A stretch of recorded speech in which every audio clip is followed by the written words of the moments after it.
Hello friends, my name is Satish Chandra and today I am going to tell you some basics about candlesticks. So let's get started.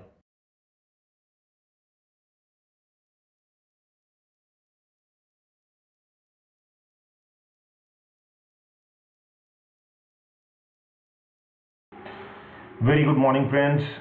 Today we'll talk something about the history of candlesticks. Candlestick charting first appeared sometime after 1850. Up until about 1710 only physical rice was being traded in Japan.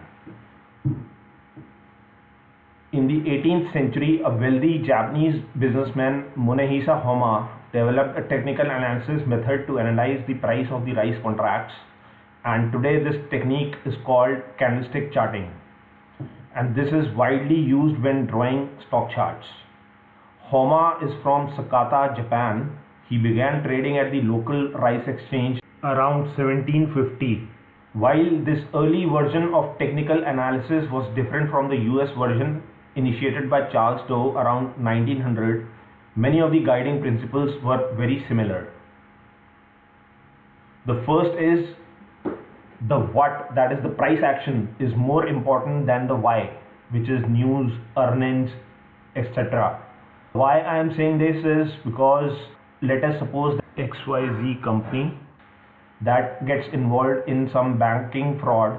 So the prices of XYZ and the banks which are involved in such kind of fraud, they will for sure fall. But as a technical analyzer, we don't have to worry about this thing, that is about the news. This all gets reflected in the chart itself. So be a pro in reading the charts rather than hearing the news or hearsay from everywhere. Buyers and sellers move markets based on expectations and emotions, that is fear and greed, mostly driven by the why mentioned above. This again I am taking the example of Reliance only, that if Reliance gets involved into some kind of fraud, so 95% of the retail traders who are there in the market, they will start selling the Reliance stocks out of fear. And the greed part is that you will not be able to earn 100% of what is available in the market. Let us suppose that the price of a stock which is trading at 10 right now, and it goes up to 100, so you will not be able to capture the whole 90 rupees which it has moved. I mean, there is no point in getting so accurate. The only thing is that you should be able to analyze when to enter the trade and when to exit the trade.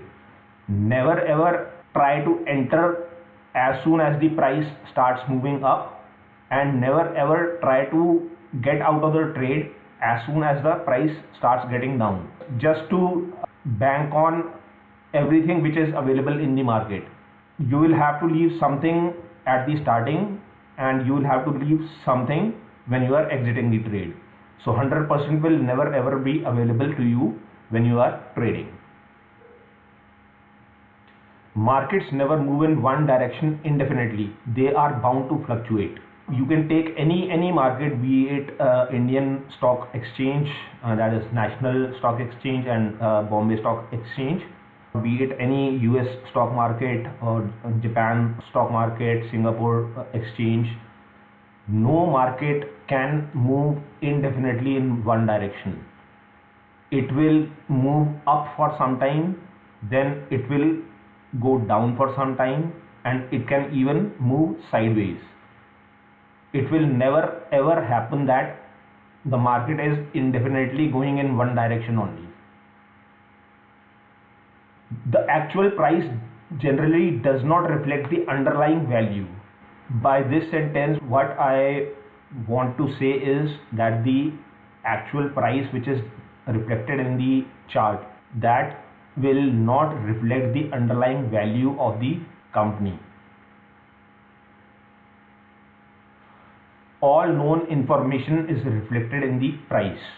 Now the price has four vital infos, that is the opening price, the high, the low, and the closing price. These all 4 points, they are reflected in the candlestick in one point only. Now, after Mr. Homa, it was Steve Nyson who wrote a book called Japanese Candlestick Charting Techniques, which was published in 2001. He introduced the candlestick charts to the Western world. This is Mr. Nyson. Candlestick charts are visual aid for decision making in stock, foreign exchange, commodity, and option trading. By looking at a candlestick, one can identify a stock's opening and closing prices, highs and lows, and overall range for a specific time frame. Candlestick charts serve as a very handy tool for technical analysis. For example, when the bar is green and big relative to the other time periods, it means buyers are bullish. The opposite is true when there is a big red bar. First of all, let me tell you that in any stock market, there are two types of traders. One is the bulls and the other one are the bears. The bulls are those people who try to take the stock price up, and the bears are who try to take the stock price down. A note is there. Candlestick charts provide complete information about price action. Hence, those well versed with the price action can take trades with the help of candlestick charts alone. However, it is advisable to consider other aspects as well, such as indicators, volume, etc. Now, separate videos will be made available on these two topics, that is the price action and indicators, which are available to us, which we can put on the charts and take our decision accordingly.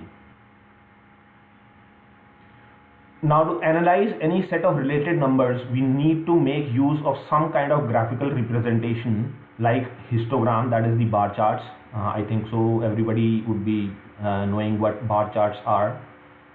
The line charts, which are nothing but a representation of related numbers on a two-dimensional plane having x and y axis, where generally in x axis the time is represented and the y axis represents the related numbers.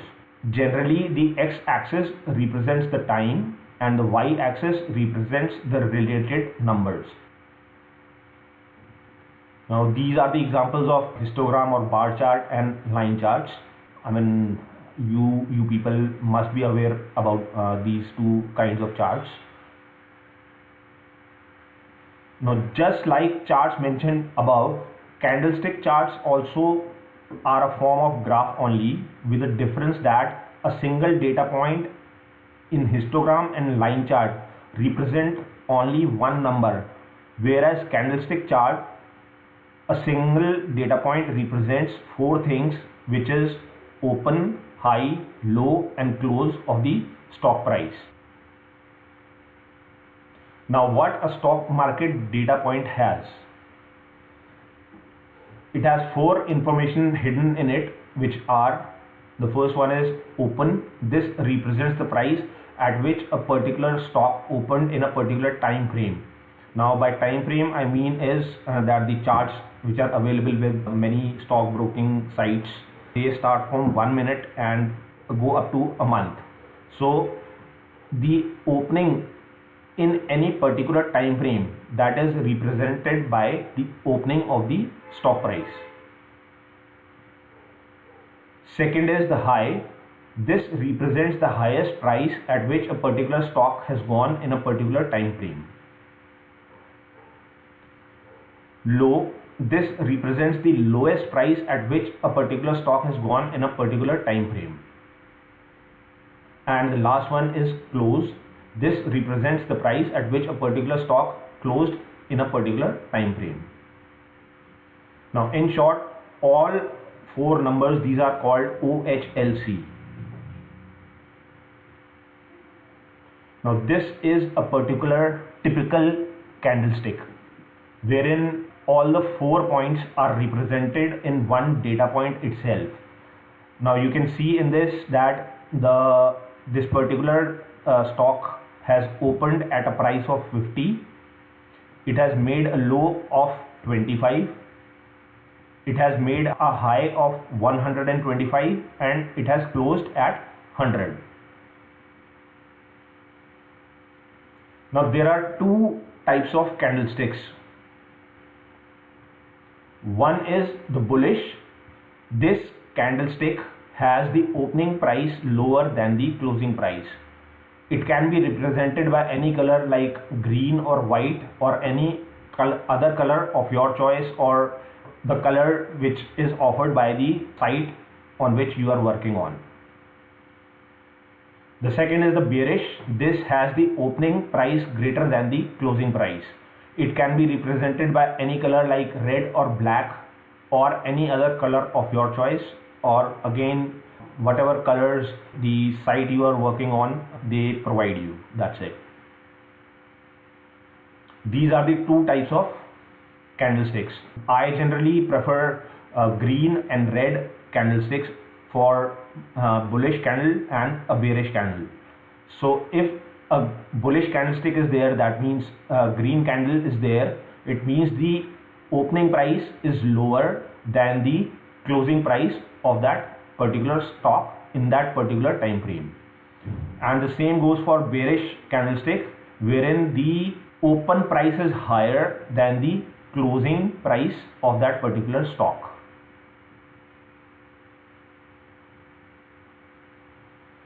The green or red color part of the candlestick is called the body of the candlestick.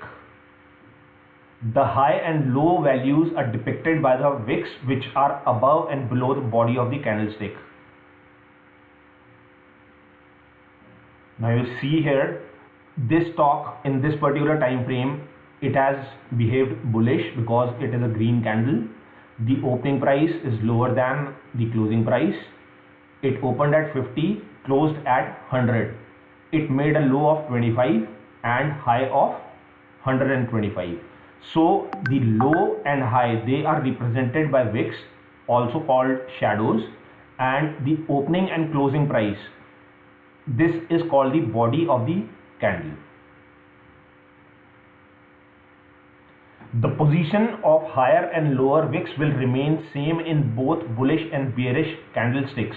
By this I mean to say is that the high made by the particular stock, whether it has behaved bullish or bearish, the high will be the upper wick and the low will be the lower wick. The lengths of the higher and lower wick will generally not be the same. I mean, they can be missing altogether. Either of them can be missing. That means either low is there and high is not there, or high is there and low is not there. What it means is that, suppose if we take this example only, if lower wick was not there, that means the open price and the low was 50. So there is no wick which is low. Same goes with the higher wick. If the highest this stock has gone was 100 and it has closed at 100 only, there will be no higher wick. Now this is the example of a candlestick chart. This is how a candlestick chart looks like, wherein the green candles, they are the bullish candles, and the red candles, they are the bearish candles. And this chart is a daily chart. What I mean to say is that it is on a daily time frame. That means a particular stock, if you look at any particular candlestick, you will be able to know at which price it opened on that day, at which price it closed on that day, whether it made any low or high or not. That's all for today. Thank you so much.